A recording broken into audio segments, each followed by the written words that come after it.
everybody's got a job to do. All right. I don't have a problem with people doing their job. My problem is when the job that they have to do makes it so that it's really hard for you to do your job. You want to know what I mean? Here's what I mean. Newspapers have a job to do. You know, newspapers, and we say newspapers, but I mean the media, online sources, whatever you want to call it, have a job to do. Now, be careful, because their job is not to tell you the news. That's not their job. Their job really is to get eyeballs, to get clicks, to sell papers.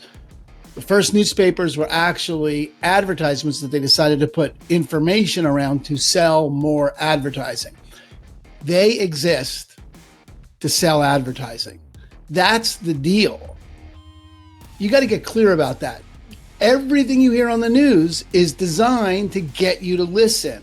News at 11, all of it, more at 11, all of it is designed to get you to listen. Now, I don't have a problem with any of that, except when it has what it's telling you to get you to listen is going to make it more difficult for you to make a rational decision. Watch, here's what I mean. Let's see. Here's a headline.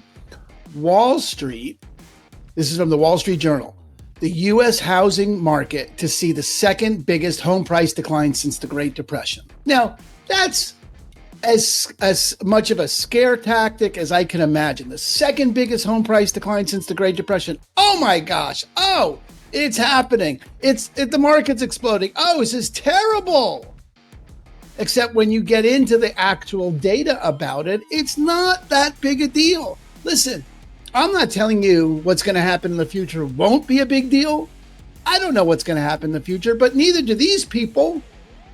Right? They're telling you what's already happened and they're vague predictions about the future. Okay, well, let's get into the numbers about this.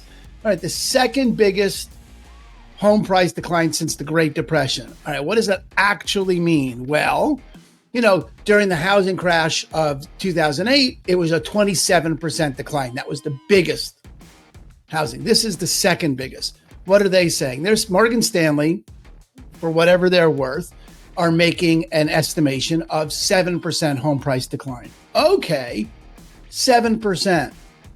All right, that means we're in Seattle, we're a median of 800,000. We would be 7. Okay.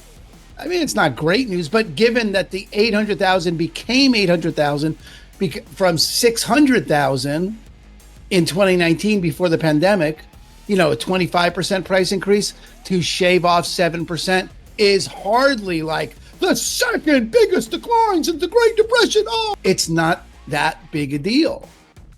And it's important that you begin to relate to that kind of thing like it's designed to get your attention, not to guide your actions. It's just not the 7% off of 20, 7% makes sense. Interest rates have tripled. Okay. That's a big deal. That would shave off the top of the prices just because people don't have the same kind of spending power they had. But it's not, hide your kids, hide your husband, hide your wives. No, it's the Great Depression was a 3.5% decline. That's what it turns out, right? The Great Depression, housing prices declined 3.5%. This is the second biggest. Please spare me. All right. So what's my point? My point is, people have a job to do. Newspapers, media have a job to do. Get your eyeballs, not to tell you the way it is. You need a fiduciary. You need someone who's got your back, someone who can talk you down, someone who can actually talk you through what's happening, which is why it's so important that you don't read the news and then go make decisions by just deciding what you heard, based on what you heard is true. No, you need someone who's got your back, who can explore the actual circumstances in your market. Because I don't know what the Seattle market's going to do. Seattle may be down higher because it went up higher quicker. That would make sense. We don't know what it's going to do. I'm just telling you, don't believe the hype. Right? Let me know if you have any questions about your personal situation. I'd love to help. Aaron Hendon with Christine and Company over at EXP. Share this, like it, subscribe, do all that stuff. I don't know where you're seeing it, so do one of those things. Comment. Let me know if you have any questions, all that good stuff. Anyway, thanks for watching. Talk to you later. Bye.